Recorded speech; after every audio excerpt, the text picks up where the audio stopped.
రాష్ట్రం మొత్తం కూడా ఎదురు చూస్తుంది ఏ మంత్రికి ఏ శాఖలు ఇస్తారు అని, పవన్ కళ్యాణ్కి ఏమి ఇస్తారు అని, హోంశాఖ ఎవరికి ఇస్తారు, ఆర్థిక శాఖ ఎవరికి ఇస్తారు అంటూ రకరకాల డిస్కషన్ నడుస్తోంది. దానికి కొద్దిసేపటి క్రితం ఏపీ ప్రభుత్వం శాఖల కేటాయింపుకు సంబంధించి అఫీషియల్గా లిస్ట్ అనేది రిలీజ్ చేసింది. అందులో ఆంధ్రప్రదేశ్ నాలుగోసారి సీఎంగా చంద్రబాబు నాయుడు మళ్ళీ బాధ్యతలు తీసుకున్నారు. సో ఆయన కింద జిఏడి ఉంటుంది, అంటే జనరల్ అడ్మినిస్ట్రేషన్ రెగ్యులర్గా సీఎం కిందే ఉంటుంది.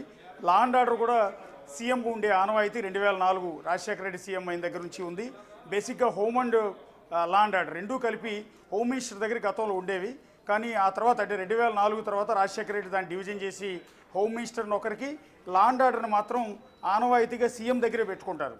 సో హోంశాఖకు మాత్రమే సపరేట్ మంత్రిని పెడతారు. అందులో భాగంగా ఇక్కడ చంద్రబాబు నాయుడికి జిఏడితో పాటు లా అండ్ ఆర్డర్ తీసుకున్నారు.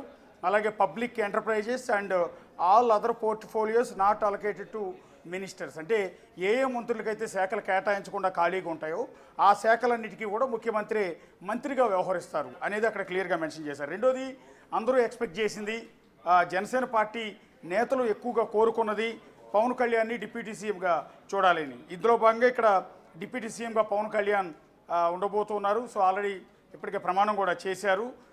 గతంలో అంటే జగన్ సర్కార్లో 5 డిప్యూటీ సీఎంలు ఉన్నారు. కానీ చంద్రబాబు సర్కార్లో కేవలం ఒకే ఒక డిప్యూటీ సీఎంని పెట్టారు. అది కూడా కొణిదెల పవన్ కళ్యాణ్ని డిప్యూటీ సీఎంగా, అంటే చంద్రబాబు నాయుడు తర్వాతి స్థానాన్ని ఇక్కడ పవన్ కళ్యాణ్కి ఇచ్చినట్టుగా తెలుస్తుంది. ఆయనకి డిప్యూటీ సీఎంతో పాటు పంచాయతీరాజ్ శాఖ, ఇది గతంలో 2014-19 మధ్య నారా లోకేష్ కింద ఉండేది పంచాయతీ శాఖ అనేది.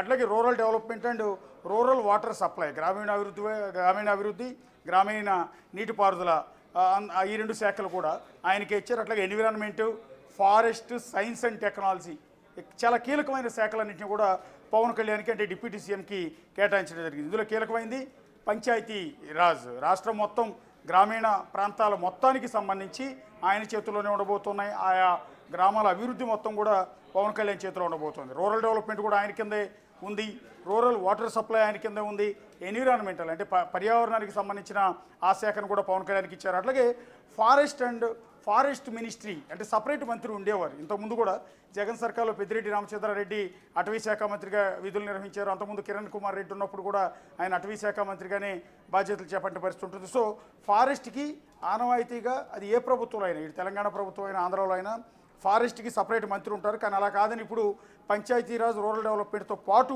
ఫారెస్ట్ మంత్రిత్వ శాఖను కూడా పవన్ కళ్యాణ్కి ఇవ్వడం అనేది జరిగింది. సైన్స్ అండ్ టెక్నాలజీ కూడా ఆయన కింద ఉంది. దాదాపు చాలా కీలకమైంది Panchayati Raj, rural development, rural water supply, environment, forest, science and technology ఇవన్నీ కూడా పవన్ కళ్యాణ్ కింద ఉండబోతున్నాయి.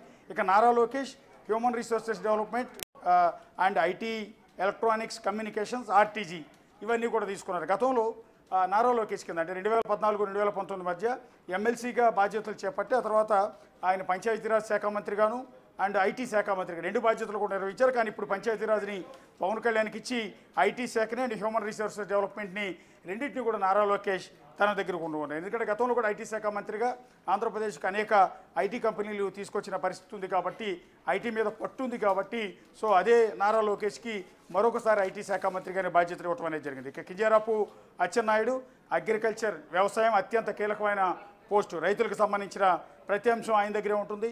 Cooperation, marketing, animal husbandry, dairy development and fisheries ఇవన్నీ కూడా ఆయన కింద ఉన్నాయి. గతంలో 2014-19 మధ్య సోమిరెడ్డి చంద్రమోహన్ రెడ్డికి ఈ వ్యవసాయ శాఖ ఇవ్వటం